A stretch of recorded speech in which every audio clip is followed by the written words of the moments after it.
Joining us now is Tom Del Beccaro. He's the author of the book, The Divided Era, and a frequent contributor to basically every network that you've ever watched. So, Thomas, when we look at the USMCA, what does that mean for not only the country, the Trump administration, but the average American as well? Well, we know throughout all of history that the countries that trade the most are the richest. Greece was the richest, Rome was the richest, Spain, England, and then us.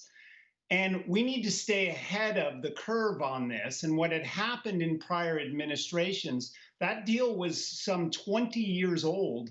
And it literally had in it provisions on the exact number of parts that can be, that were very outdated.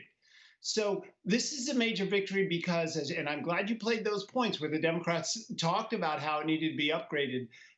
This is a major victory. It was a major victory when the Democrats finally relented to it last year. If you remember, Nancy Pelosi refused for over many, many months to have it be heard. And then at the last second, she has it heard and says, oh, that's our achievement. It wasn't their achievement.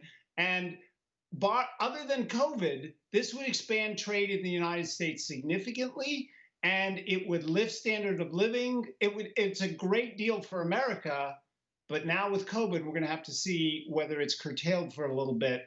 But certainly after COVID, it will mean a lot for the American economy. Right, and it's interesting to think back of when the House did pass the USMCA. It was in the middle of the impeachment stuff that was going on, but that just is a testament to the idea that this trade agreement is so strong, is so beneficial to American workers that even Democrats had to give credit to President Trump for doing it. It was something that they couldn't just keep pushing down the road because it's something that directly affects American workers. And at the time, too— 100%. Yeah, 100%. And remember, the AFL-CIO pressured the Democrats to finally pass this because it means jobs. Even they want jobs.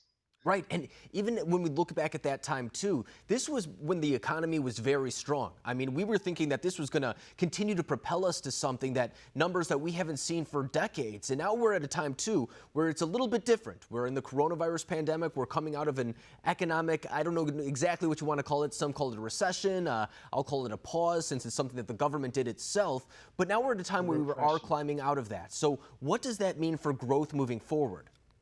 100%. I call it a repression, by the way, because the economy was repressed by government.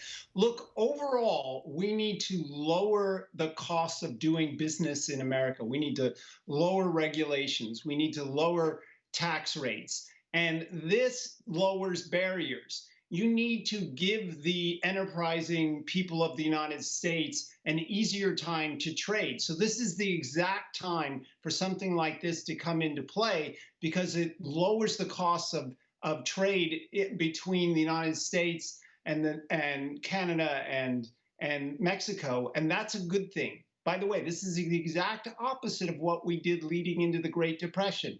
We raised the cost in the run-up to the Great Depression. We raised taxes. Trump wants to cut them. Biden wants to raise them.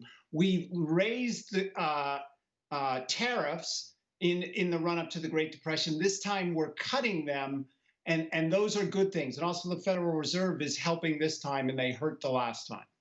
And President Trump, too, ran on this. This is something that he was talking about during the 2016 election, as well as holding China accountable. Those are two things that he is now following through on. Of course, there's still progress to be made when it comes to China. We have the Phase 1 agreement, but there's still a long way to go on that front as well. But when we talk about the idea of trade, I think it's a big reason why a lot of people did go for President Trump over Hillary Clinton in 2016, is because he was talking about these issues. He was talking about bringing manufacturing back to places such as Michigan, Wisconsin, the Beltway, stuff like that. So going into 2020, is this something that you think will be an effective campaign strategy, or do you think this is something that he got it done and now it's going to be on the back burner? You couldn't have hit a better point as to how this election is going to be won, because we all know the last election was won Pennsylvania, Wisconsin, Ohio, and Michigan. And you're right. Trump got blue-collar votes because he promised to put America first and to work on these trade deals. If he's going to win again, he's going to have to get at least 3 or 4 of those states, and he can say a promise kept, and you're getting jobs because of that promise, whereas the Biden policy to raise taxes would crash the economy and lose them. So this is, you are right. It comes at a great time for Trump, who everybody knows The polls seem to think he's not doing as well as his crowds do.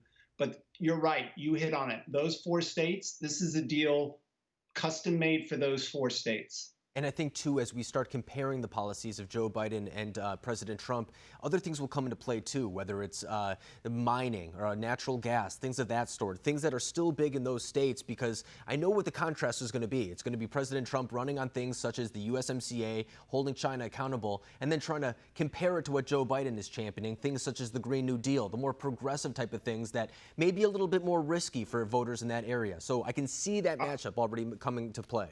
Do you agree? 100%. In Pennsylvania, the war on energy would lead to loss of tens of thousands of jobs in that state alone.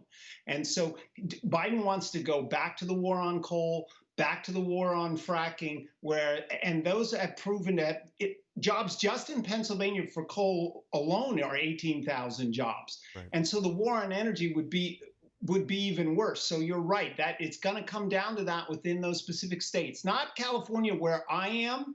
They're not going to vote, and they're going to push that Green New Deal, but they don't like the Green New Deal in Pennsylvania.